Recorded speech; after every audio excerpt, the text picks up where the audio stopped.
Hello বন্ধুরা, তোমরা সবাই কেমন আছো? আশা করি ভালো আছো। আমিও খুব ভালো আছি। তো বন্ধুরা, ফাইনালি আমি দেবকে দেখতে যাচ্ছি। তো বন্ধুরা, রেডি হয়ে দেখা হচ্ছে। তো ফাইনালি রেডি হয়ে গেলাম। কেমন লাগছে বলো সবাই? সাইকেলে করে চলে যাচ্ছি বাস স্ট্যান্ড। তো বন্ধুরা, আমরা অনেকজন মিলে যাচ্ছিলাম। বাসে চেপে চলে এলাম বড়জোড়াতে। ভিডিওটা নিতে পারিনি। এই দেখো গেটটা কত সুন্দর করেছে। আমরা গিয়েছিলাম 6টায়, তাই তখন দেব আসেনি। চলো ততক্ষণে তোমাদেরকে একটু মিলাটে ঘুরে দেখাই।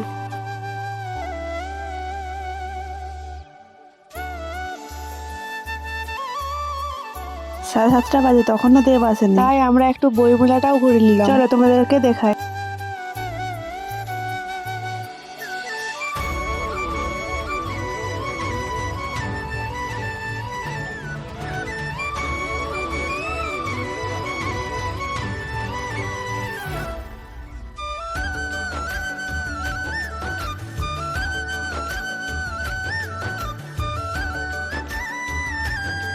সবাই বলাবলি করছে যে দেব চলে এসেছে, তাই আমরা বাইরের দিকে চলে এলাম। তখন দেখি হ্যাঁ সত্যি দেব চলে এসেছে। তো দেখো বন্ধুরা, কত ভিড়। এত ভিড়ে যাওয়া যাচ্ছিল না। দেখো বন্ধুরা, এত ভিড়ের মধ্যে দেবকে দেখাই যাচ্ছিল না। দেবকে দেখে নিজের চোখে নিজেই বিশ্বাস করতে পারছিলাম না যে দেব এসেছে। আমি ভাবিনি যে দেবকে দেখতে পাবো নিজের চোখে। এতদিনের স্বপ্ন আমার পূরণ হবে সত্যি আমি আশা করি। তো বন্ধুরা, ভিডিওটা এইটুকু। দেখা হচ্ছে পরের ভিডিওতে। ভিডিওটা ভালো লাগলে লাইক করো। এখনকার মতন টাটা।